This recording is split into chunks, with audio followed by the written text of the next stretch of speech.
आमर ए बिहन रेडी माछ भी रेडी होबाकू जाउछि। बिहन कुह कि मंजी कुह डिफरेंट जगह डिफरेंट ना थाई ताकू भी मुझे नहीं कि आसी याकू भी टिके फ्राए करके खाइबा। तो बिहन रे आमे हळदी पकेइले आम आड़े तो बिहन कहते तुम आड़े कौन कहते तुम जानथिबो। अलग एरिया रे अलग अलग ना भुवनेश्वर तो मंजी बोली कहते। तापरे पकेबा आमे जीरा पाउडर तापरे पड़िबो हमर लूण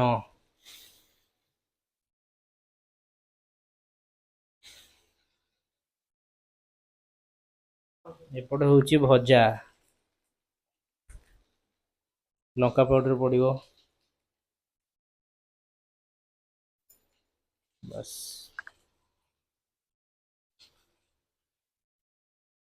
तापरे आमे पकेबा बेसन जेतिकी तमे नेइथिबो आमे एटा अछि 250 ग्राम बिहन सेते आमे 3 चामच भलिया बेसन नौचु मसला से हिसाब रे नौचु तमे भी तम हिसाब रे पकेओ।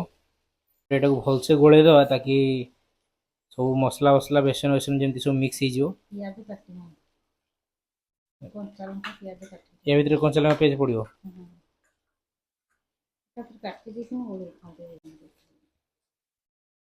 अटे बेसन दरकार बोधे हाँ तो 3-4 चामच रे हेलानी बेसन आ 2 चामच लागिवो। तापरे कंचा लंका पियाज काटी पकेबा आ 1-1.5 चामच पड़ले ठीक 250 ग्राम को हो जाउछ। तुम देखिबो जेमति एमति गोटे क्वांटिटी पकेबो जेमति माने बिहन रे बेसन भल से मिसी तो बड़ाटे होबो ना।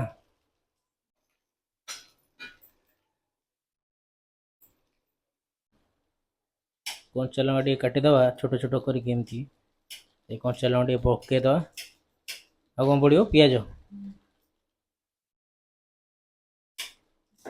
छोट छोट पूरा।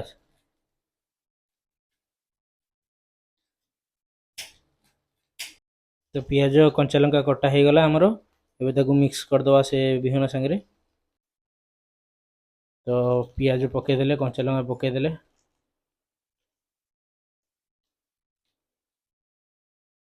एबे ताकू भल से मिक्स कर दवा।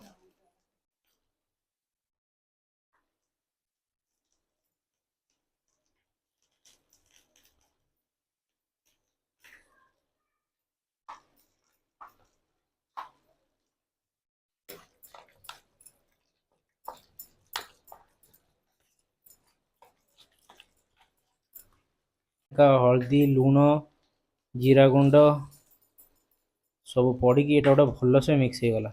देख एटा पूरा भल से गोटे मिक्स हो गला सब जिनस या आम टिके टिके नहीं कि तेल छाणीबा। एपटे आम भेंडी कुंदरी भजा हो गलानी या बाहर करवा और तापर बिहन टाक भाजवा। तो कढ़ई आमर गरम हो गलानी तेल ढालिबा पका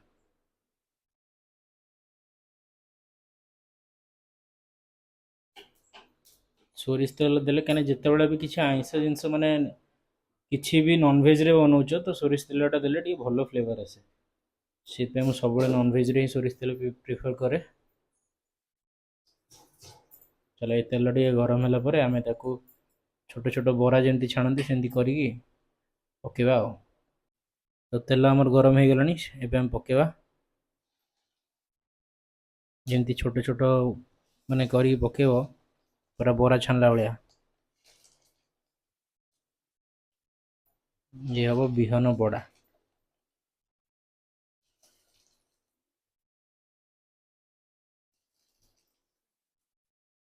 आहरी गोटे पड़ो बस लगी तो। तो ये आमर पड़ला बिहन मंजी किस टाइम फ्राए हो गला मस्त बड़ाटे हो पूरा आउ घरे करी खाई देखिए देखिए बहुत बढ़िया टेस्ट लगे।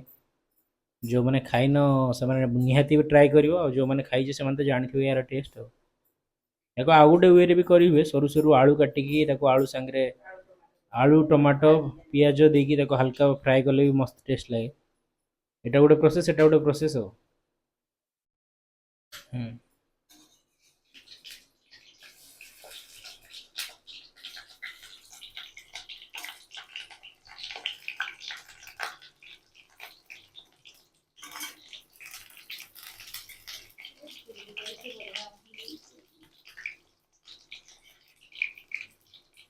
बढ़िया पूरा फुलिकी रेडी हो गला हो।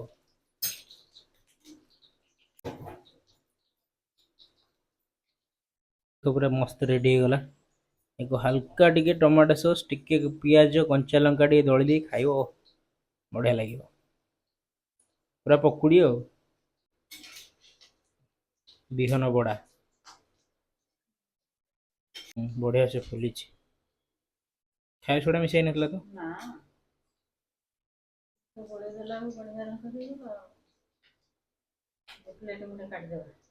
तो ये हमर ऑलमोस्ट रेडी या को हम गोटे प्लेट रे बाहर कर नवा।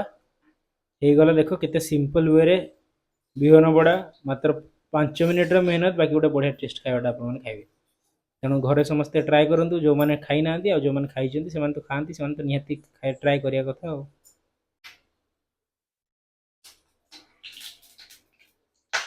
ओ पानी थिला से ये रे हो।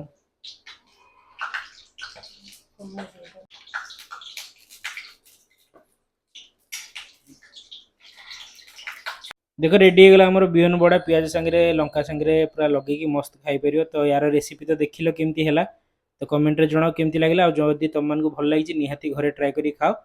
चलो बाय बाय।